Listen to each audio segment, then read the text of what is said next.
자, 이번에는 2장 사회복지 전달 체계입니다. 자, 사회복지 전달 체계라고 하는 것은 사회복지 서비스의 공급자와 소비자를 연결하는 조직적 체계적인 장치라고 볼 수가 있습니다. 자, 이 사회복지 전달 체계는 구조와 기능적인 차원에서 행정 체계하고 집행 체계로 나눌 수가 있는데요. 우리가 직접적으로 수급자와 대면해서 대면 관계를 통해서 서비스를 제공하는 일을 하는 곳은 이제 집행 체계고요.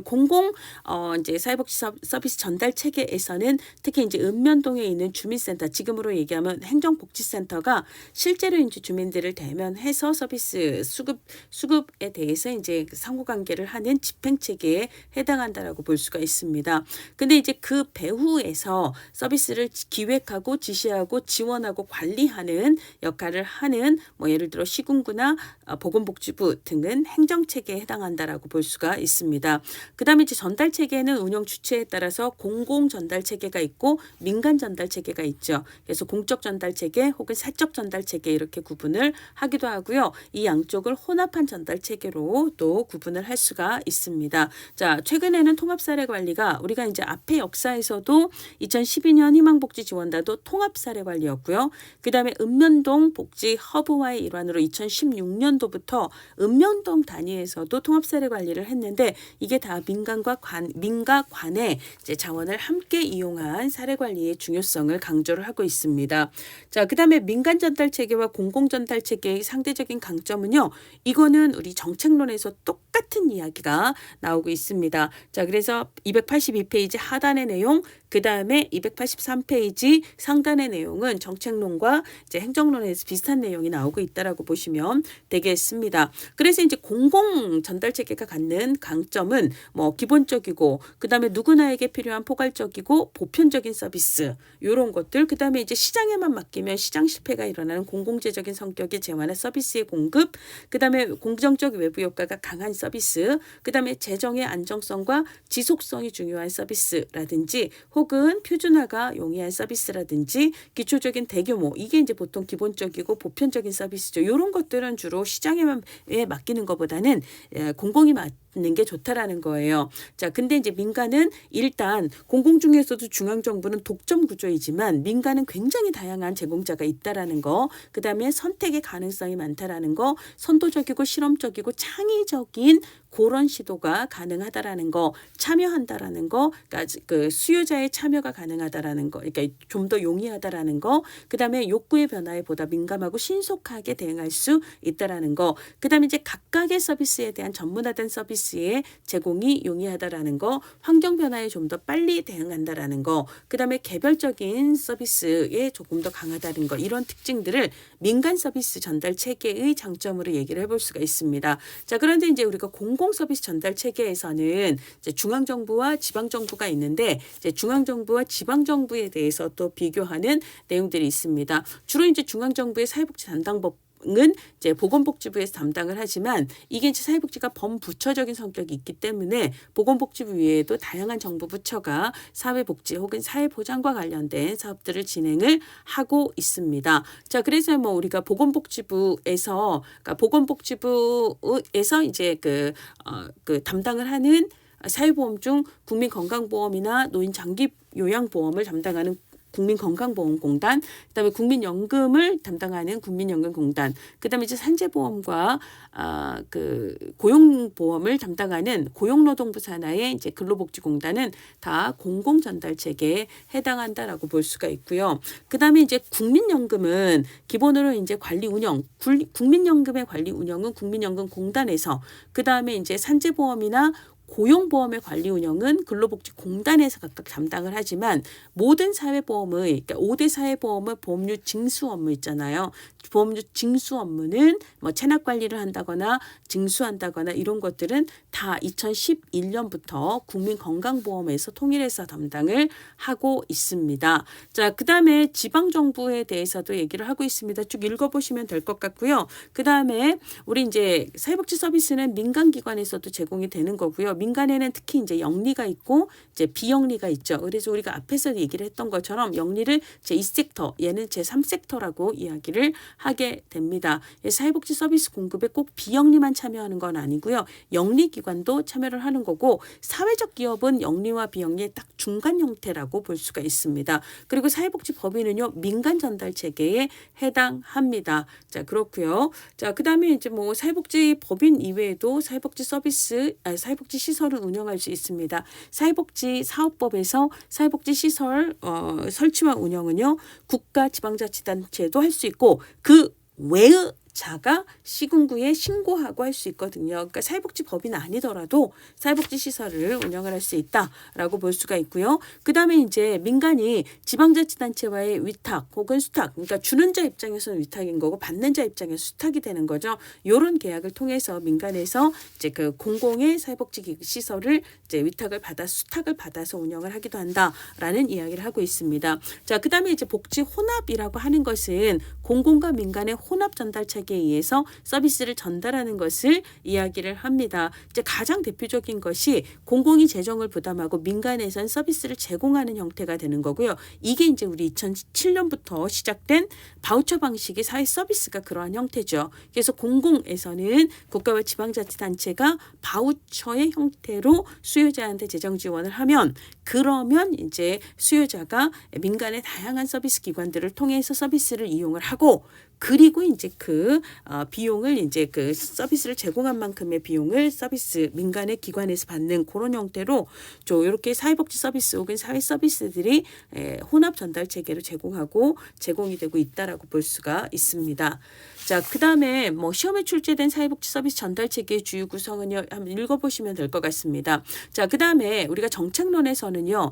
길버트와 테렐이 우리가 사회복지 서비스 전달 체계를 제대로 구축하지 못했을 때 뭐 예를 들어 단편성이라든지 혹은 분절성, 파편화라고도 얘기하는 거 서비스가 너무 따로 운영이 돼서 중복이나 누락의 문제가 생기는 이런 문제, 그다음에 서비스가 필요한 사람이 서비스에 접근하지 못하는 문제라든지 서비스가 더 필요한데 서비스가 중단이 되는 비연속성의 문제라든지 그다음에 그런 걸 호소하고 싶은데 어디다 호소해야 될지 모르겠어요. 이걸 비책임성이라고 하든지 이런 식의 문제가 유발이 될 수 있다.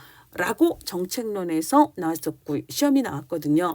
따라서 우리가 사회복지 서비스 전달 체계를 잘 구축을 해야 하는데 이때 구축에 몇 가지 원칙이 있다라는 거예요. 차별 없이 평등하게 서비스를 제공하자. 이건 평등성의 원칙인 거고요. 그다음에 우리가 적절하다. 이 말은 급여가 기본적인 니드, 욕구를 채우기에 충분한 수준이어야 한다. 자, 뭐 예를 들자면 서비스가 제공되는 양, 질, 그리고 기간 이런 것들이 욕구 충족에 충분한 수준이어야 한다. 이게 이제 적절성입니다. 그다음에 두루두루 다양한 욕구를 포괄할 수 있어야 돼요. 자, 그다음에 접근성이라고 하는 것은 서비스가 있고 그 서비스를 필요로 하는 사람이 있다면 이 사람이 그 서비스를 편하게, 즉 쉽게 이용할 수 있어야 한다. 이게 접근성입니다. 그래서 이제 접근성을 떨어뜨리는 요인은 그게 어디 있는지를 몰라서 이제 홍보의 부족인 거죠. 그다음에 거리와 같은 물리적인 문제 때문에, 그다음에 비용 부담 때문에 뭐 이런 것들 있죠. 여러 가지 혹은 낙인과 같은 심리적인 위험 그 부담 때문에 등등이 있을 수가 있습니다. 그래서 여러 가지 요인들이 접근성을 떨어뜨리게 되는데 그런 서비스 이용의 장애 요인들을 최대한 줄여야 접근성을 높일 수 있다라는 얘기고요. 그래서 우리가 접근성을 높이기 위한 여러 가지 전략들이 몰라서 이용 못하는 사람이 없도록 정보를 주고 홍보를 하고 그다음에 비용 부담이 되지 않도록 경감을 하고 그다음에 심리적인 요인을 최소화하기 위해서 신뢰를 구축하고 낙인 스티그마의 가능성을 낮추고 뭐 이런 것들, 그리고 오지 못하고 있다면 우리가 찾아가서 그 사람을 만나고 이런 노력들을 할 수 있다라고 볼 수가 있습니다. 자, 그다음에 지속성의 핵심은 중단이 되지 않는 거예요. 그래서 필요한 서비스가 있다면 중단 없이 계속해서 필요한 서비스를 받을 수 있도록 해야 한다. 이게 지속성이고요. 그러려면 예를 들어 A 기관에서 A를 받았어요. 근데 나는 B 서비스도 필요해. 그럼 B 서비스를 제공하는 기관으로 바로 잘 의뢰가 될 수 있어야 되는데 이러려면 기관 간의 서비스들 간의 연계가 필요하다는 거예요. 그래서 서비스 간의 연계성 자체는 우리가 통합성이라고 얘기를 합니다. 근데 이렇게 서비스 간의 연계성, 즉 통합성을 강화하면 후속 그것을 통해서 연계성을 높일 수가 있다라고 얘기를 하는 거예요. 그러니까 지속성을 높이려면 서비스 간 연계, 즉 통합성이 이제 구축이 되어야 한다라고 볼 수가 있습니다. 자, 그다음에 통합성은요, 서비스들의 중복과 누락을 방지하기 위해서 그러면 이제 서비스들이 조정될 필요가 있다라는 거죠. 그래서 서로 연관된 서비스들을 종합적으로 고려를 해서 제공을 하자. 그래서 뭐 중복이나 누락을 최소화하자. 이게 이제 통합성의 가장 핵심적인 문제고요. 이거는 이제 단편성, 서비스들이 서로 따로 운영이 되는 단편성을 극복을 하는데 1차적인 초점이 있고요. 이렇게 서비스들을 연계를 하면 그러면 앞에 얘기했던 비연속성의 문제도 해결할 수 있다라고 얘기를 합니다. 그럼 이제 서비스들 간에 연계하기 위해서는 서비스를 제공하는 조직들 간의 유기적인 연대가 중요하다라고 볼 수가 있습니다. 그래서 이제 우리 2019년도부터 계속 통합 돌봄 1구세라고 외웠던 요거, 그 다음에 원스톱 서비스 이런 것들은 기본으로 이제 통합성을 증진하기 위한 대표적인 전략에 해당한다라고 볼 수가 있습니다. 전문성은요, 핵심 업무, 사회복지기관의 핵심 업무는 사회복지 서비스죠. 요건 누가 담당하자? 전문가가 담당하자라고 얘기하는 거예요. 그러니까 사회복지기관의 모든 업무를 뭐 밥하는 거, 뭐 운전하는 거 이런 걸 다 사회복지사가 해야 돼 이런 얘기라기보다는 핵심적인 사회복지 서비스 제공은 전문가가 담당하자라고 이야기를 하는 거고요. 자, 책임성은 당연히 사회복지 책임성을 이행하자라고 얘기를 해요. 이거는 효과성도 중요하지만 효율성을 높이는 것도 중요하다라고 볼 수가 있습니다. 이용자들이 불만이 있거나 건의사항이 있을 때 그거를 수렴할 장치를 만들어야 되고요. 수렴을 했다면 최선을 다해서 그것을 해결하기 위한 노력을 해야 될 것입니다. 자, 충분한 양의 서비스, 이건 충분성 혹은 적절성에 해당하고요. 중단 없이 이용하는 건 연속성의 원칙에 해당합니다. 적극적으로 홍보해서 몰라서 이용 못하는 사람이 없도록, 그 다음에 돈이 부담스러워서 이용 못하는 사람이 없도록 조치하는 건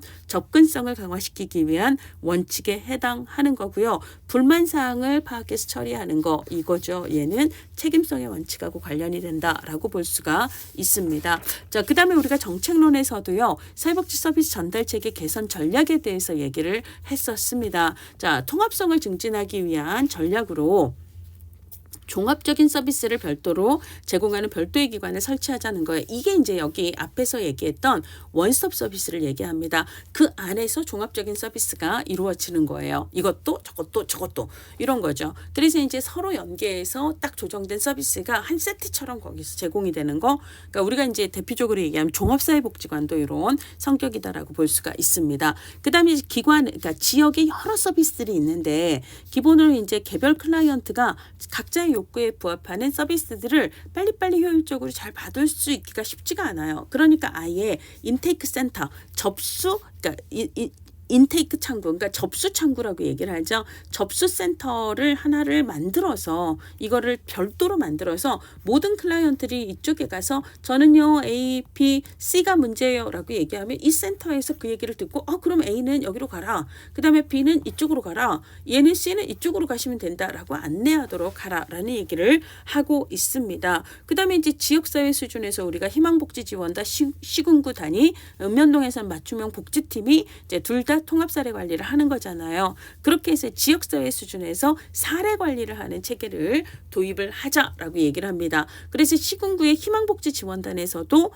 통합 사례 관리를 하지만 시군구의 드림 스타트 사업을 하죠. 시군구에 이제 드림 스타트 운영기관들을 설치를 하고 있잖아요. 이거는 이제 아동에 대한, 특히 빈곤가정 아동에 대한 통합 사례 관리 혹은 통합 서비스 제공을 목표로 하고 있습니다. 이런 것들이 다 이제 지역사회 수준에서의 사례 관리 체계라고 볼 수가 있습니다. 자, 그 다음에 조직들 간의 뭐 구조적인 통합이 아니라 이런 것들은 아예 한 기관 내에서 딱 통합이 돼서 운영이 되는 거라면 그냥 지역 내에 각자가 독립성을 갖고 상시적으로 운영을 하면서 그러면서 이제 필요에 따라 느슨하게 상호 연계하는 네트워크를, 그래서 어떤 클라이언트가 이쪽으로 이게 들어오면 그러면 이제 이쪽에서 A 서비스 제공하면서 선생님 B, C 서비스는요 이쪽하고 이쪽을 가시면 돼요. 이런 식으로 의뢰를 할 수 있도록 하는 그런 체계를 상시적으로 갖추자라고 이야기를 하고 있습니다. 그리고 이제 의뢰를 용이하게 하기 위해서는 통합 정보망을 구축을 해서 이 정보망을 통해서 연계를 강화하자라는 이야기를 하고 있고요.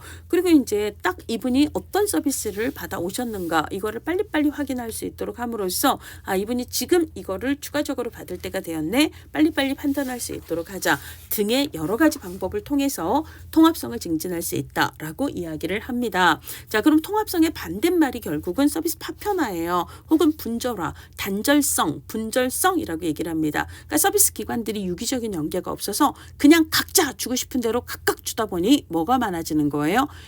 중복과 누락의 문제가 많아지면서 결국은 효율성도 떨어지게 되는 문제를 파편화, 분절화 혹은 단절성이라고 얘기를 하는데요. 이거를 방지하자는 게 뭐예요? 이게 바로 방금 얘기했던 통합성입니다. 통합성을 증진하자라는 말과 같은 얘기예요. 다만 시험이 통합성으로 나온 때도 있었고 그 다음에 얘를 방지하자라고 나온 때도 있었고 해서 같은 얘기지만 그냥 시험에서 표현이 이렇게도 나왔고 저렇게도 나와서 제가 이제 시험에 나온 걸 기준으로 해서 구분을 했을 뿐입니다. 그러니까 이것도 결국은 앞에서 얘기했던 통합성의 증진과 연결돼서 같이 얘기할 수 있는 그런 내용이다라고 보시면 되겠습니다. 그 외에 서비스 제공기관을 의도적으로 중복해서 만드는 것도 전달 체계를 개선해 줄 수 있는 방법이 있습니다. 예를 들자면 이미 서비스가 있는데 얘네들이 혼자 서비스를 제공하다 보니까 너무 매너리즘에 빠졌어요.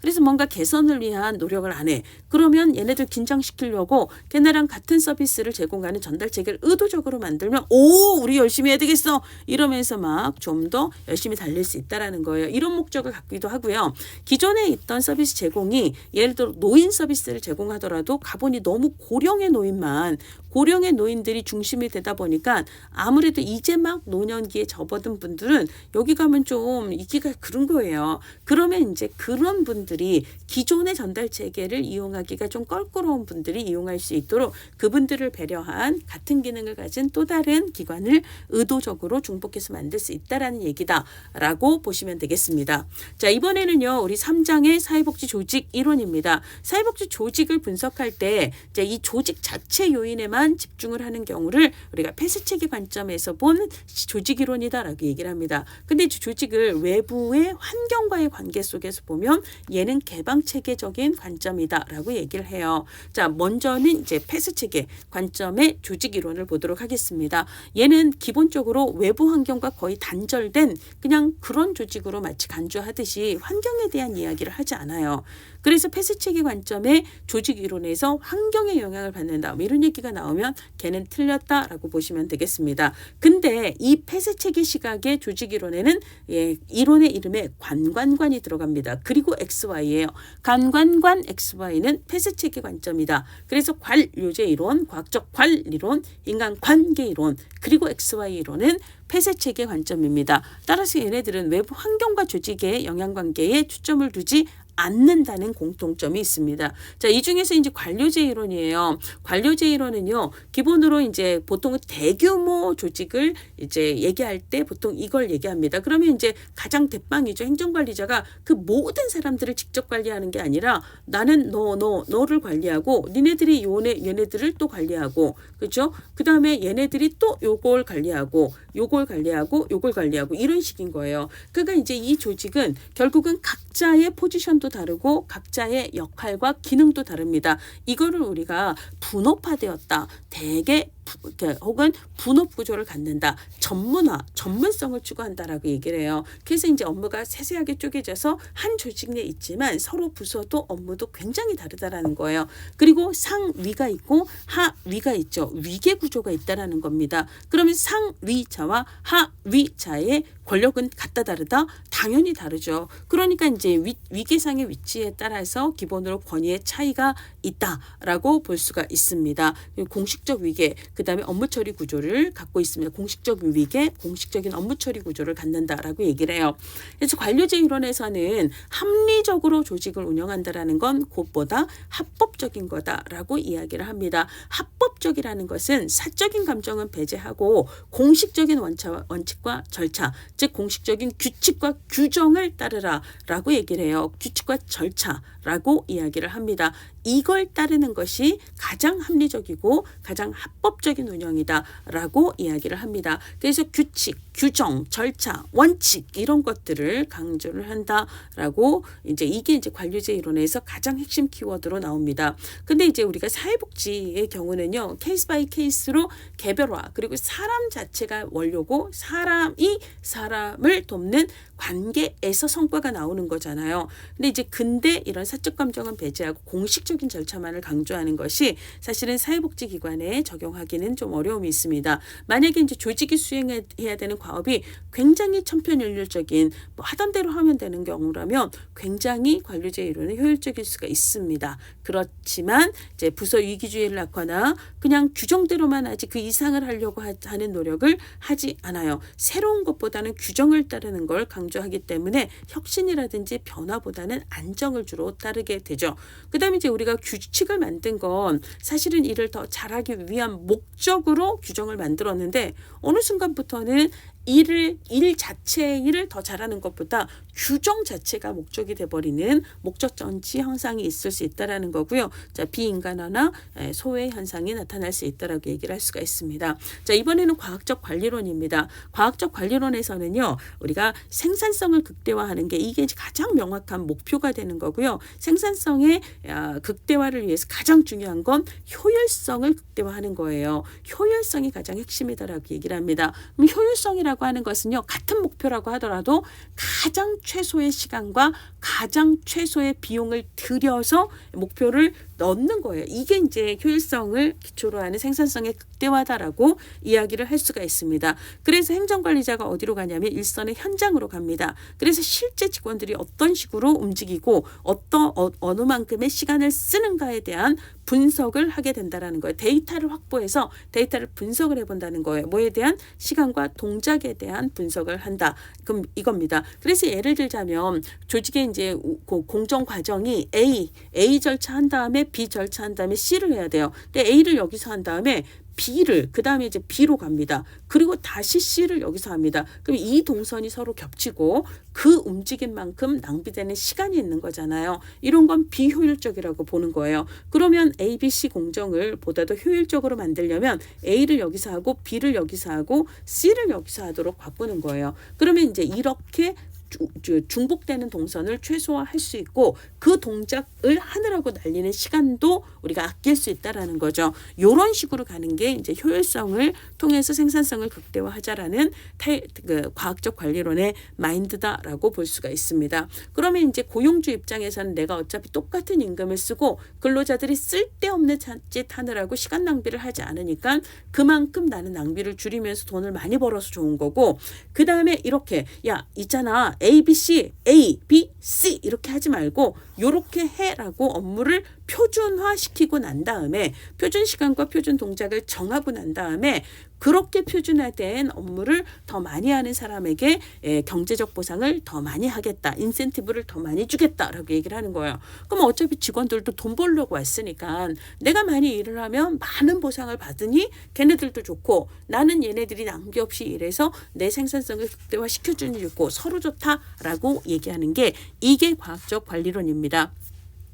자, 그래서 조직 구성원들이 어떤 식으로 업무를 하는지를 분석을 한다라고 이야기를 했고요. 그 다음에 이윤의 공유입니다. 나는 낭비 없이 가장 생산성을 극대화해서 좋고 너는 뭐 인센티브 이런 만큼 받아서 좋다. 그리고 데이터에 근거를 해서 분석을 하기 때문에 이제 객관성을 강조한다라고 이야기를 할 수가 있습니다. 그래서 너도 나도 서로 윈윈이다라고 얘기를 하는 거예요. 이런 얘기들을 이렇게 하고 있고요. 서로의 협력 구조, 너도 나도 결국은 가장 이게 최선의 이익을 얻는 방식이야 라고 얘기를 하는 거예요. 그러다 보니까 얘네들은요, 경제적 동기가 중요합니다. 나도 이익을 극대화하고 너도 너의 임금을 극대화하는, 이렇게 경제적인 동기로만 사람, 즉 일을 바라보기 때문에 이제 그 외에 비경제적인 동기 혹은 뭐 정서적이고 심리적이고 사회적인 동기를 외면한다. 따라서 비인간화로 소외 현상을 발생시킬 수 있다라는 거고요. 공식적인 절차만 강조하는 게 이게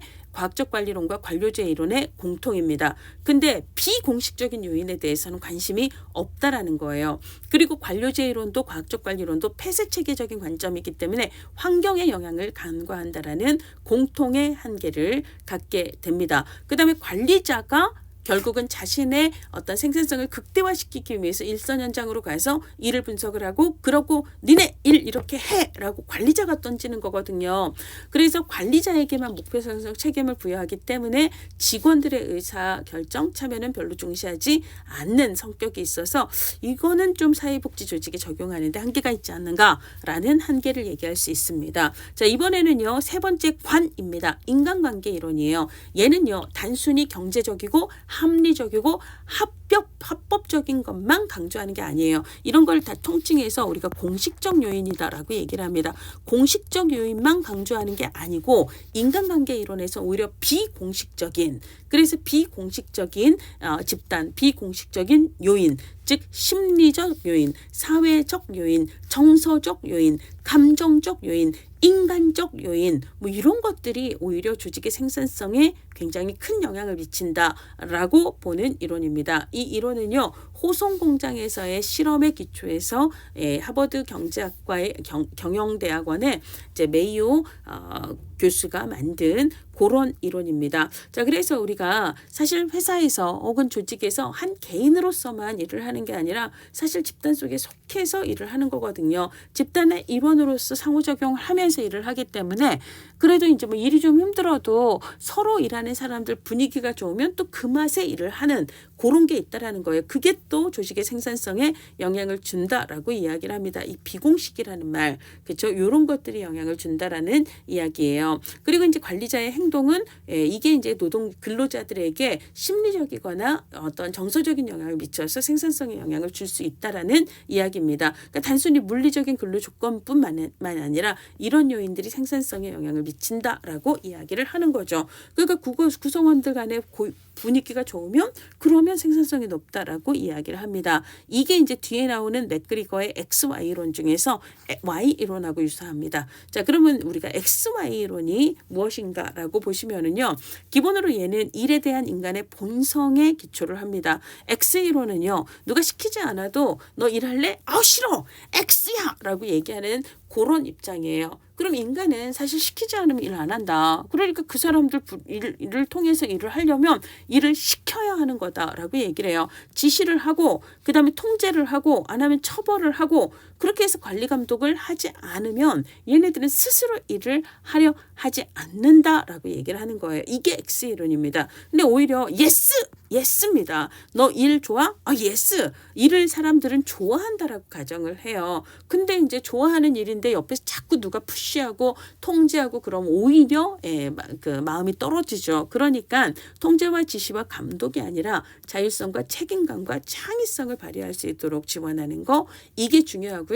그런 호의적인 분위기가 생산성을 높인다라고 보기 때문에 얘는 우리가 인간관계 이론의 마인드하고 비슷하다라고 볼 수가 있습니다. 자, 이번에는요, 조직을 외부 환경과의 관계 속에서 분석을 하는 관점, 개방체계적인 관점의 조직 이론을 보도록 하겠습니다. 자, 효과적인 조직은 언제나 모든 상황에서 이 조직이 가장 효과적이야라고 말할 수는 없습니다.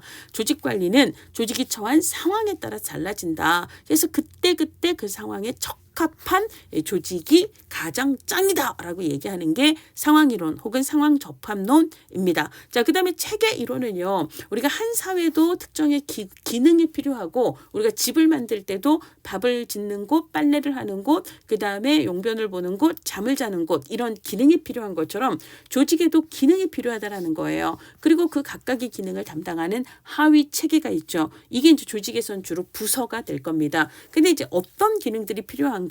유지 기능이 있고요. 그 다음에 경계 기능이 있고요. 그 다음에 생산 기능이 있고요. 그 다음에 관리 기능이 있고요. 그 다음에 적응 기능이 있다라는 거예요. 그걸 각각 담당하는 이제 하위 체계가 존재한다. 그리고 각 하위 체계들의 상호 의존성 이게 이제 조직에서 중요하다라고 이야기를 하고 있습니다. 그럼 유지하기 체계라는 것은요. 예를 들어 특정 업무를 담당하는 사람이 갑자기 그만뒀어요. 그리고 혹은 갑자기 이직을 했어요. 그러면 이제 우리 조직은 그 일 못해. 망했네. 우리 어떻게 이게 아니라는 거예요. 자, 그럼에도 불구하고 조직이 운영이 될 수 있습니다. 그 일이 진행이 될 수 있어요. 왜 그러죠? 새로운 직원을 선발하면 되는 겁니다. 그 다음에 그 사람이 그 일을 할 수 있도록 훈련을 시키면 되는 겁니다. 그 사람이 그 일을 처음 하지만 그 일에 대한 업무 절차가 공식화되고 표준화되어 있어서 매뉴얼 보고 따라하면 할 수 있다라는 거예요. 그래서 사람이 바뀌어도 조직은 유지가 될 수 있는 그런 역할을 담당을 해준다라는 겁니다. 자, 그래서 업무 절차의 공식화, 표준화, 그 다음에 직원을 선발하고 훈련하는 게 조직의 유지 기능을 담당하는 하위 체계예요.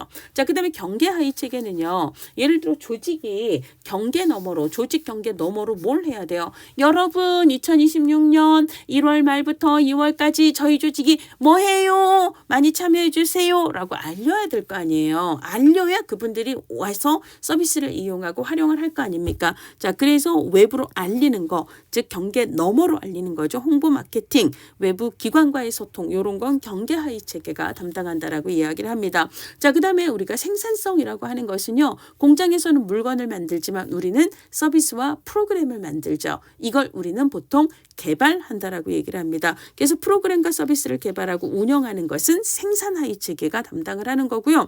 그다음에 이제 조직의 각종의 하위 체계를 조정 통제하는 역할이 관리 하위 체계입니다. 그다음에 적응 하위 체계는 뭐에 적응을 해야 돼요? 환경 변화에, 조직을 둘러싼 환경 변화에 적응을 해서 이제 계속 적응 방안을 모색을 해야 되거든요. 자, 그러면 환경, 외부 환경이 어떻게 달라지고 있는지를 계속 분석 혹은 모니터링하고 대응 방안을 찾아야 돼요. 이거를 담당하는 게 적응 하위 체계다라고 이야기를 합니다. 그래서 암기는 어떻게? 유경쌤 관리적이에요. 유경쌤입니다. 유지, 경계, 생산, 그리고 관리, 적응 이렇게 외우시면 되겠습니다. 자, 이번에는요. 제도 이론입니다. 제도 이론도 개방체계 관점이에요. 그러니까 환경과의 관계 혹은 환경의 영향을 강조합니다. 근데 이제 어떤 환경이냐면 조직을 둘러싼 제도적인 환경이에요. 그래서 사회복지 조직과 관련된 여러 법적인 규범이나 가치 체계를 주요 설명 요인으로 합니다.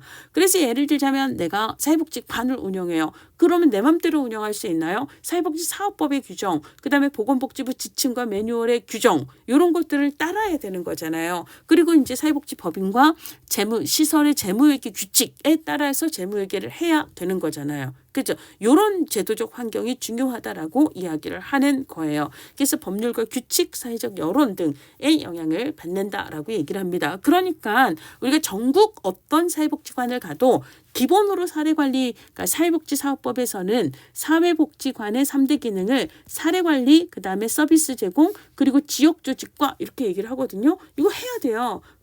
그래야 얘네들을 기준으로 이제 복지관 평가가 또 이루어지니까 안 할 수가 없습니다. 그러다 보니까 전국 어느 사회복지관을 가도 사례관리 다 하고요. 서비스 제공 기능 다 있고 지역조직과가 다 있습니다. 이렇게 왜 유사한 조직들, 복지관이면 복지관이 서로 비슷한 틀로 운영이 되게 되는가, 왜 유사해지는가, 이것을 설명하기 좋은 이론이 뭐다?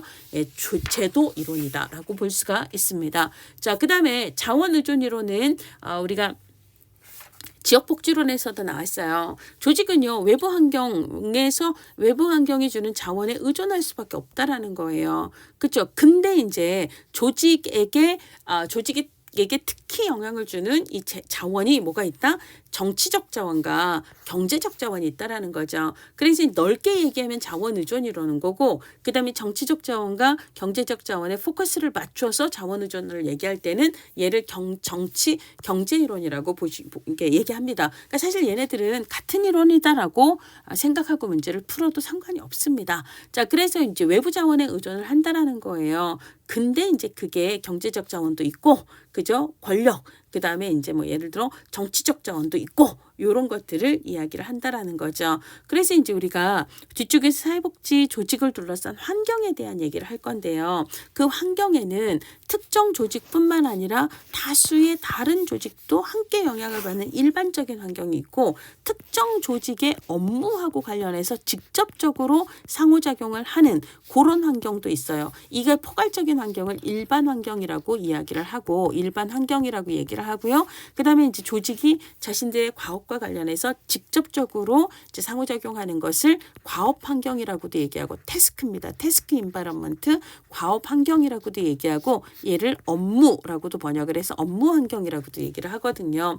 그래서 이제 우리가 조직에게 직접적으로 상호작용하는 환경 중에 가장 또 중요한 게 재정자원, 돈 주는 환경이 있고요. 그 다음에 이제 정당성이라든지 합법성이라든지 혹은 전문적 권위를 제공하는 그런 환경이 있을 수 있습니다. 이게 이제 재정자원을 제공하는 곳이 경제적 자원을 준 환경인 거고, 정당성이나 합법성이나 그다음에 이제 전문적 권위를 부여하는 곳을 우리가 이제 보통은 정치적 자원을 제공하는 환경이다라고 얘기를 하죠. 따라서 우리가 이제 사회복지 조직을 둘러싼 일반 환경과 업무 환경 중에서도 재정자원을 지원한다라든지 정당성을 부여하는 외부 환경의 중요성하고 가장 관련이 깊은 이론이 뭐다? 넓게 보면 자원의존 이론, 그걸 조금 더 구체화시키면 정치 경제 이론이다라고 이야기를 할 수가 있습니다. 자, 그 다음에 조직군 생태학 이론이에요. 이거는 개별 조직이 아니라 특정의 조직 군들이 분석 대상이